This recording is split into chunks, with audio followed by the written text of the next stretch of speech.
اس کی ذمہ دار صرف اور صرف ایک سیاسی جماعت ہے جس نے اپنے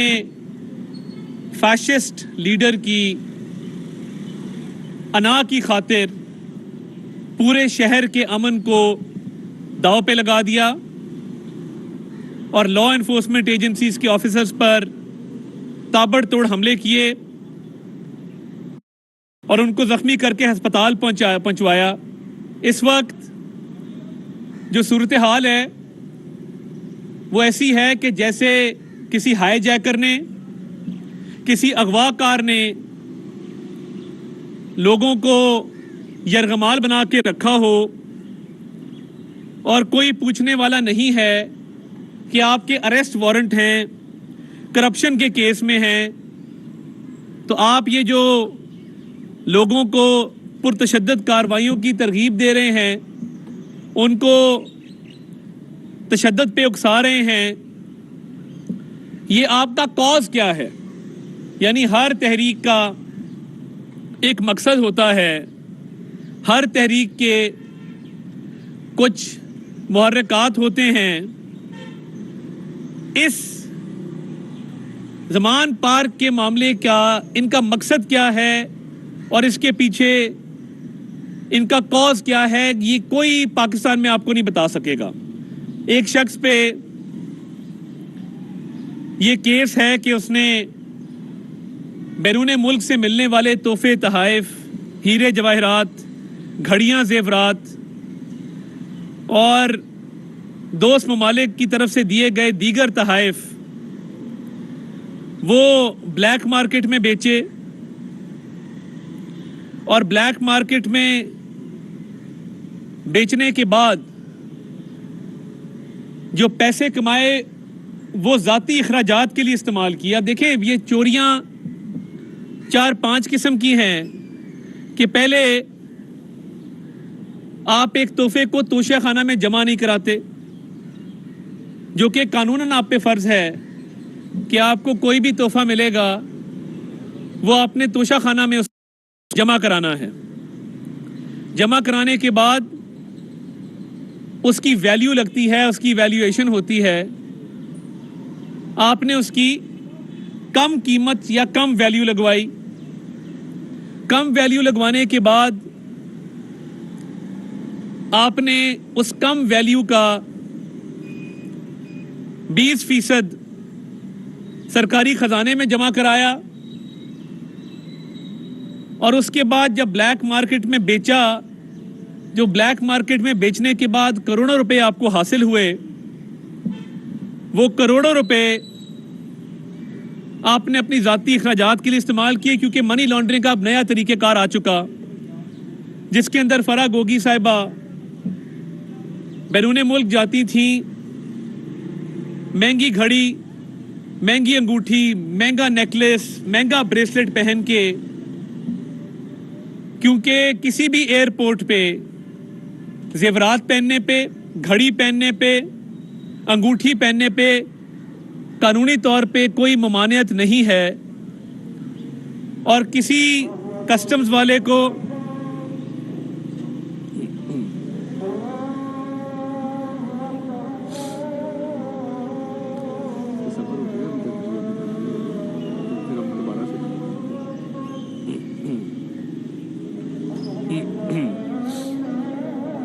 وزیر اعظم کے معاون خصوصی عطا تارڑ اسلام آباد میں نیوز کانفرنس کر رہے ہیں۔ انہوں نے کہا کہ فاشسٹ لیڈر کی انا کی خاطر پورے شہر کے امن کو خراب کیا گیا۔ عمران خان اپنے کارکنوں کو تشدد پر اکسا رہے ہیں۔ عمران خان نے توشہ خانہ کے تحائف کو بلیک مارکیٹ میں بیچا اور پھر اس پیسے کو اپنے کام کے لیے استعمال کیا۔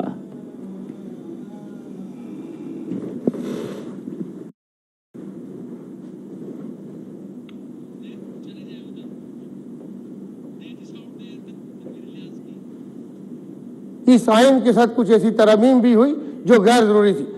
میں یہ سمجھتا ہوں کہ ملک کی سلامتی کے حوالے سے ایک بات یہاں پہ مراد علی شاہ صاحب نے کہی، وہ شاید پوری نہ کر سکے،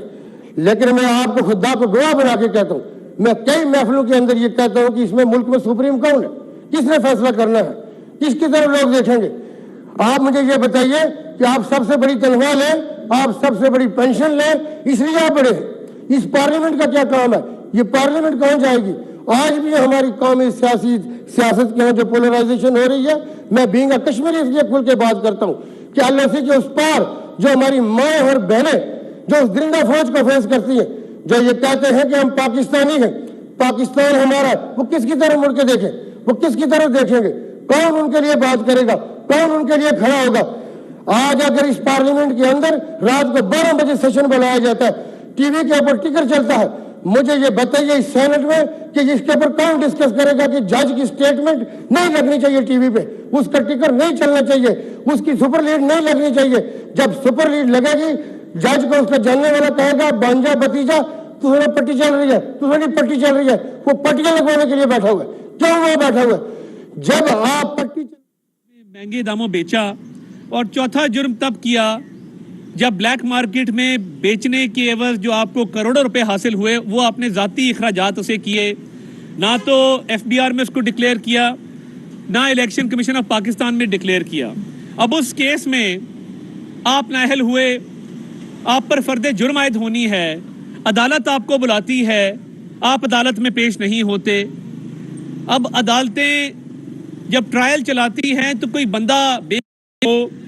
تو وہ کہتا ہے کہ اس کیس کو جلدی ختم کیا جائے تاکہ میں کلین چٹ لوں، میں بے گناہ ہوں اور میں اس عدالت کے پروسیس سے باہر نکلوں۔ جو گنہگار ہوتا ہے وہ تاریخ پہ تاریخ لیتا ہے، اور جو عادی مجرم ہوتا ہے وہ تاریخوں پہ بدماشی کرتا ہے، جس طرح عمران احمد نیازی کر رہا ہے۔ یہ ایک پیشی پہ نہیں آئے، اسلام آباد ہائی کورٹ گئے تو اسلام آباد ہائی کورٹ نے کہا کہ آپ 13 تاریخ کو پیش ہوں گے۔ یہ اسلام آباد ہائی کورٹ کے حکم کے باوجود 13 تاریخ کو پیش نہیں ہوئے۔ 13 تاریخ کے بعد 18 کی ڈیٹ ہے۔ اب 2 دفعہ وہ جج صاحب ان کے اریسٹ وارنٹ نکال چکے ہیں۔ یہ میرے اریسٹ وارنٹ ہوتے یا جج صاحب کے ہوتے یا عباس صاحب کے ہوتے یا رانا صاحب کے ہوتے تو ہمیں تو عدالت کے روبرو پکڑ کے پیش کر دیا جاتا۔ یہ انوکھا لاڈلا ہے، انوکھا مجرم ہے جو اریسٹ وارنٹس کو ہوا میں اڑا دیتا ہے، اس کی قانونی حیثیت کو قبول نہیں کرتا اور عدالت میں حاضری سے بھی معافی چاہتا ہے اور کیس میں بھی بری ہونا چاہتا ہے۔ آج جب آپ نے اتنے جرائم کیے ہوں اور ان جرائم کی نہ ختم ہونے والی فہرست ہو تو پھر یہ کیسے ممکن ہے کہ آپ کو اریسٹ وارنٹ نہ دیے جائیں یا آپ کو اریسٹ کر کے عدالت میں پیش نہ کیا جائے؟ یہ انتہائی افسوسناک ہے کہ اسلام آباد پولیس کو جج صاحب کی طرف سے حکم ملتا ہے کہ آپ یہ اریسٹ وارنٹ ہیں، ان کی آپ تعمیل کروائیں، اور پنجاب پولیس اور انتظامیہ ان کے ساتھ جاتی ہے اور جا کے ان اریسٹ وارنٹس کی تعمیل کروانے کی کوشش کرتی ہے۔ اور آپ کیا کرتے ہیں؟ آپ مسلح جتھوں کے ساتھ ہو جاتے ہیں اور نہ صرف قانون نافذ کرنے والے اداروں کے افسران پہ حملہ کرتے ہیں، سپاہ پہ حملہ کرتے ہیں۔ اب کس طرح کے وہاں پہ ہتھیار استعمال ہو رہے ہیں؟ ان کے پاس پیٹرول بم ہیں، ان کے پاس گلیلے ہیں، ان کے پاس اینٹیں ہیں، پتھر ہیں، جس سے وہ قانون نافذ کرنے والے اداروں کے افسران اور ان کی سپاہ پر حملہ آور ہیں۔ یہ سارا ڈرامہ اس لیے کیا جا رہا ہے کہ ایک شخص جس کا نام عمران احمد نیازی ہے وہ گرفتاری سے خوفزدہ ہے، وہ گرفتاری سے ڈرتا ہے، وہ چاہتا ہے کہ اس ملک میں جگہ جگہ آگ لگ جائے مگر مجھے گرفتاری نہ دینی پڑے۔ یہ جو حملے کیے ہیں اس میں گلگت بلتستان سے آئی پولیس اور گلگت بلتستان سے آئے پولیس کے ایک افسر کا بھی کردار ہے۔ وفاقی حکومت نے وفاق کو تحفظ دینے کے لیے اور اس ملک کو مزید نقصان سے بچانے کے لیے آئی جی گلگت بلتستان کا تبادلہ کر دیا ہے اور ایک نئے افسر کو آئی جی گلگت بلتستان تعینات کر دیا گیا ہے، کیونکہ ایک قانونی وارنٹ کی تعمیل کے لیے ایک قانونی وارنٹ کو ملزم تک پہنچانے کے لیے اور اس کی گرفتاری کر کے اس کو عدالت میں پیش کرنے کے لیے جب قانون نافذ کرنے والے اداروں کے افسران وہاں پہنچے تو گلگت بلتستان کی پولیس نے ان پہ بندوقیں سیدھی کر لیں. وفاقی حکومت کی طرف سے اسلام آباد پولیس کے جو جوان افسران اس نوٹس کی تعمیل کے لیے گئے, اس وارنٹ کی تعمیل کے لیے گئے, کسی قسم کا نہ اسلحہ موجود تھا, نہ کسی قسم کا ان کے پاس کوئی اور مواد موجود تھا. وہ صرف اینٹی رائٹ گیئر کے ساتھ گئے تھے. مگر یہ ملزم جو عدالتوں سے راہ فرار اختیار کرنا چاہتا ہے اور اپنے لیے خصوصی رعایات چاہتا ہے, اس نے اس پورے ملک کا نظام آج داؤ پہ لگا دیا ہے. اور آج کے بعد کوئی دہشت گرد, کوئی ڈاکو, کوئی چور, کوئی بڑا مجرم وہ کسی اریسٹ وارنٹ کو نہیں مانے گا. وہ بھی یہی کرے گا جو عمران احمد نیازی نے کیا ہے کہ 150 بندے اکٹھے کر کے ان کو اسلحے سے لیس کر کے قانون نافذ کرنے والے اداروں پر حملہ کر دیں. اب یہ جو آڈیو کالز آئی ہیں, آپ نے دیکھا یاسمین راشد صاحبہ کی ایک کال آئی ہے بریگیڈیئر اعجاز شاہ جو MNA ہوتے تھے, وزیر ہوتے تھے, ان کے ساتھ کہ تمام MPs کو کئی لوگوں کو لے کے پہنچے. پھر دوسری کال میں جو صدر عارف الوی کے ساتھ ان کی کال ہے, اس میں وہ خون خرابے کا ذکر کر رہی ہیں. اس کا مطلب یہ ہے کہ ان کی خواہش ہے کہ خون خرابہ ہو اور معاملہ کسی اور طرف جائے, پاکستان خدا نہ خواستہ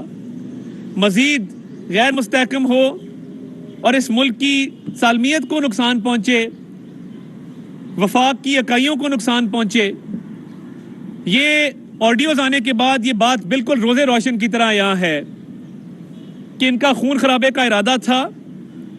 یہ ایک مجرم کو پناہ دینے کے لیے چند افراد پر مشتبل مسلح جتھوں نے زمان پارک کو نو گو ایریا بنا دیا ہے. عدالت میں تو پیش ہونا پڑے گا, جواب بھی دینا ہوگا, اور اسی لیے قانون نافذ کرنے والے اداروں نے کوئی ویپن کیری نہیں کیا, کسی قسم کے اسلحے سے وہ لیس نہیں, کیونکہ یہ ان کو رپورٹس تھیں کہ عمران نیازی صاحب اپنی انا کی خاطر اور صرف ایک گرفتاری سے, حوالات سے بچنے کی خاطر وہ خون خرابہ کرنا چاہتا ہے. جب یہ کرسی اقتدار پہ تھا تو یہ کسی کو جیل میں بند کرتا تھا, کسی کا کھانا بند کرتا تھا, کسی کا ٹی وی, کسی کا AC, کسی کا ہیٹر, کسی کا پنکھا. آج وہی شخص جیل جانے سے اتنا خوف زدہ ہے کہ اس نے خون خرابے کا پورا پروگرام بنا لیا ہے. اور جس طرح بیرون ملک گینگ لیڈرز ہوتے ہیں جنہوں نے گیس ماسک بھی رکھے ہوتے ہیں اور وہ آ کے اپنے جتھوں کو مخاطب بھی ہوتے ہیں, ایک گینگ لیڈر کی طرح, ایک گینگسٹر کی طرح وہ آج زمان پارک میں ریٹ آف دا اسٹیٹ کو چیلنج کر رہا ہے. میری کورٹوں سے بھی یہ التماس ہے کہ یہ آڈیوز آ جانے کے بعد اس میں کوئی ابہام نہیں رہ گیا کہ یہ شخص امن و امان کو تباہ کرنا چاہتا ہے, اس ملک کو غیر مستحکم کرنا چاہتا ہے اور اپنے کیسز سے بچنا چاہتا ہے. جس شخص نے فورن فنڈنگ کا کیس 6 سال تاخیر کا شکار کیا, جس میں نہ تو اس نے اسٹے آرڈر خارج ہونے دیے اور نہ جو دائرہ اختیار کو چیلنج, اس کے دو ہی کام ہیں, یا یہ دائرہ اختیار کو چیلنج کرتا ہے یا یہ اسٹے آرڈر لے لیتا ہے. ان دو کے علاوہ اس کا تیسرا کام کوئی نہیں ہے. ابھی بھی یہی ہو رہا ہے. تمام تر کیسز میں یا دائرہ اختیار چیلنج ہے یا اسٹے آرڈر لینے کی یہ کوشش کی جا رہی ہے. آپ کے توشہ خانہ کے کیس میں ہاتھ کرپشن میں رنگے ہوئے ہیں. فرا گوگی کو آپ نے ایمنیسٹی دی, فرا گوگی نے آپ کے لیے منی لانڈرنگ کی, اس کو بھی واپس لانے کے لیے کاروائی شروع ہو چکی ہے. ٹیرین جیٹ کا بھی آپ کو جواب دینا ہوگا. اور یہ جو خون خرابہ کرنے کی کوشش کی, لا انفورسمنٹ ایجنسیز کے افسران کو, سپاہیوں کو جو نقصان پہنچا, جو سرکاری املاک کو نقصان پہنچا, ایک ایک پائی آپ کو ادا کرنا ہوگی اور ایک ایک جو جرم اس کی سزا آپ کو بھگتنا ہوگی. بہت شکریہ. یہ بتائیے گا کہ ایک تو یہ بتا دیا کہ گلگت بلتستان کی پولیس جب وہاں پر پہنچی تو لاہور پولیس نے ان کو زمان پر جانے سے منع کر دیا تھا, ہم وہاں موجود تھے. وہ کیسے اندر چلی گئی, زمان پر تک کیسے گئی؟ نمبر 2 بتائیے کہ 50 سے زائد پولیس اہلکار جو ہیں وہ زخمی ہوئے ہیں اور رینجرز کی گاڑیاں بھی توڑی گئی, سب کو توڑا گیا. تو ہم یہ سمجھیں کہ ریاست جو ہے وہ ناکام ہو گئی ہے عمران خان کو. بڑا اچھا سوال ہے آپ کا. دیکھیے, سب سے پہلی بات یہ ہے کہ گلگت بلتستان پولیس اسلحے کے زور پہ اندر گئی اور گن پوائنٹ پہ انہوں نے اپنی انٹری آبٹین کی, کیونکہ نہ پنجاب پولیس کے پاس نہ وفاقی جو اسلام آباد کی پولیس ہے اس کے پاس کسی قسم کا اسلحہ نہیں تھا، تو وہ اسلحے کے زور پہ اندر گئے اور آپ نے دیکھا بائی جی کو تبدیل کر دیا گیا اسی وجہ سے کہ انہوں نے ایک کار سرکار میں مداخلت کو نہ روک سکے، اور ان کے انڈر کمانڈ جو فورس تھی اس نے وہاں پہ اسلحہ جو ہے وہ ڈسپلے بھی کیا اور بندوقیں سیدھی کر لیں باقی صوبوں کی پولیس کے خلاف۔ دوسری بات یہ ہے کہ دیکھیے یہ گرفتاری آج نہیں تو کل یہ ہونی سے بچا نہیں جا سکتا۔ ریٹ آف دا اسٹیٹ کو قائم کرنے کا بڑا آسان طریقہ ہوتا ہے، آپ بڑے آرام سے اگر گرفتاری مقصود ہے کہ ہر حال میں گرفتاری کرنی ہے تو بڑا آسان طریقہ ہے، بالکل کان سے پکڑ کے باہر نکالا جا سکتا ہے، مگر ہم کسی قسم کی بدامنی نہیں چاہتے۔ جو تحریک انصاف کے کارکن ہیں، پاکستانی شہری ہیں، ہمارے بھائی بہن ہیں، جیسے بھی ہیں، اگر وہاں پہ کسی قسم کا بدامنی ہوتی ہے، خون خرابہ ہوتا ہے، یہ تو چاہتے ہیں، تو اس لیے اسٹیٹ کی طرف سے ہمیشہ ریسٹرینٹ شو کی جاتی ہے، ہمیشہ تحمل کا مظاہرہ کیا جاتا ہے کہ جو بھی جج کی آرڈر ہے، جو بھی قانون کی منشا ہے، اس کے عمل درآمد میں جانی اور مالی نقصان نہ ہو۔ اب مجرم جو ہوتے ہیں نا، جب بھی آپ دیکھیں، آپ نے منی ہائسٹ بھی دیکھی، آپ یہ دیکھتے ہوں گے یہ جو بین الاقوامی فلمیں بنتی ہیں بینک ڈکیتی کے اوپر، ایسا ہی ہوتا ہے، وہ ڈکیت کا جو رنگ لیڈر ہوتا ہے اندر بیٹھتا ہے، باقی اس کے مسلح لوگ باہر ہوتے ہیں، اور وہ پولیس کو کئی دن بینکوں کے باہر روک کے رکھتا ہے۔ تو یہ وہی ہے، یہ منی ہائسٹ کا پارٹ 5 آیا ہے، جس کے اندر آپ دیکھ سکتے ہیں کہ جو رنگ لیڈر ہے وہ اندر بیٹھا ہوا ہے، اس کے پاس گیس ماسک بھی ہیں، اور اکثر بڑا جینڈر ایکوالٹی بھی ہوتی ہے، خواتین بھی گینگ میں ہوتی ہیں، ادھر آپ وہ سارا لوازمات پورے ہیں۔ تو یہ ایسے لوگوں کی جو یہ اس طرح کی کاروائیاں ہوتی ہیں، یہ بڑا شارٹ لیوڈ ہوتی ہیں، ان کی مدت، ان کی میعاد بہت کم ہوتی ہے، احتساب کا سامنا بھی کرنا پڑے گا، گرفتاری بھی دینی پڑے گی، اور عدالتوں میں بھی پیش ہونا پڑے گا۔ جتنا مرضی رو لیں، جتنا مرضی چیخیں مار لیں، جتنا مرضی پٹ لیں، ہم کوئی جانی نقصان کرنے کے حق میں نہیں ہیں، اور ہم اس کو روکنا چاہتے ہیں کہ عمران نیازی کے لوگ جب پیٹرول بم سے حملہ کرتے ہیں، وہ بھی سپاہی کسی کا بیٹا ہے، کسی کا بھائی ہے، کسی کا باپ ہے، تو یہ جو پیٹرول بم اور غلیلوں کے ساتھ جو حملہ آور لوگ ہو رہے ہیں، ان کے خلاف بھی کارروائی عمل میں لائی جائے گی، مگر عمران نیازی صاحب احتساب سے بہت دیر بچ نہیں سکے۔ عطا صاحب ایک بات یہ کلیئر کر دیں کہ ریاست عمران خان کو گرفتار کرنا چاہتی ہے، جو آرڈر ہیں وہ اس کی پاسداری کروانا چاہتی ہے، یا صرف ڈرانا چاہتی ہے؟ اگر ڈرانا ہی مقصود ہے تو پورے شہر کو مفلوج کیوں کیا ہوا ہے؟ اگر گرفتار نہیں ہوتا تو کیا اگر گرفتار کرنا چاہتے ہیں تو یہ تاثر دیا جا رہا ہے کہ عمران خان ریاست سے بڑھ کے ہے، کیونکہ اس میں ریاستی اداروں کی بھی بےزتی ہو رہی ہے، رینجر وہاں پہ موجود ہے، پولیس موجود ہے، تو ایسا امپریشن دیا جا رہا ہے کہ عمران خان ریاست کے ساتھ ٹکر لے رہا ہے اور ریاست سے بڑا زیادہ طاقتور ہے۔ دیکھیں، جس طرح میں نے بات کی، ریاست کو ہمیشہ ایسے لوگوں کو کیفر کردار تک پہنچانے کے لیے اور قانون اور آئین کی اور اسٹیٹ کی ریٹ کو قائم کرنے کے لیے تحمل مزاجی سے بھی کام لینا پڑتا ہے، کیونکہ جانی اور مالی نقصان کا نہ یہ شہر ہو سکتا ہے نہ یہ ملک متحمل ہو سکتا ہے، مگر جو کورٹ کا آرڈر ہے وہ وارنٹ اپنی جگہ موجود ہے، جب تک وہ کسی طرف سے معطل نہیں ہوتا، وہ فیلڈ میں ہے، اس کی تعمیل کروانا کورٹ کے آرڈر کی وہ اسٹیٹ کی ذمہ داری ہے، حکومت کی ذمہ داری ہے، وہ تعمیل ہوگی۔ مگر جو بدامنی کی گئی ہے، اب یہ بالکل اس کا رخ تبدیل ہو گیا ہے، اب قانونی کارروائی، ان زخمی سپاہیوں کا بھی حساب لیا جائے گا، افسران کا بھی حساب لیا جائے گا، مالی نقصان جو ہے اس کا بھی حساب لیا جائے گا، اور شہر کو مفلوج ہم نے نہیں کیا۔ ٹولیوں کے اندر لوگوں کی گاڑیوں پہ حملے کون کر رہے ہیں؟ یہ جنونی ایک ٹولہ ہے جو سمجھتا ہے کہ غالباً یہ کوئی خلیفہ وقت ہے کہ جس کی تائید، جس کی بیعت کرنے ہمیں پہنچنا ہے۔ تو یہ کچھ لوگوں کے ذہنی مسائل ہیں جس کے نتیجے میں آپ دیکھ رہے ہیں کہ سڑکیں کئی جگہ بلاک ہیں، ہم نے تو نہیں کی، نہ پولیس نے وہاں پہ بیریئر لگائے ہیں۔ نو گو ایریا زمان پارک کو یہ پہلے دن اس ملک میں دیکھیں، ذوالفقار علی بھٹو نے پھانسی سے جھول گئے، میاں نواز شریف نے جلا وطنی کاٹی، جیلیں کاٹی، اٹک قلعہ کاٹا، پہلے دن باہر آ کے کہتے جی مجھے لے جائیں۔ تو یہ ان کی ذمہ داری تھی کہ ایک کورٹ کا قانونی آرڈر موجود ہے، مگر نہیں، انہوں نے عورتوں، بچوں کو، بزرگوں کو، نوجوانوں کو ڈھال بنانا مناسب سمجھا،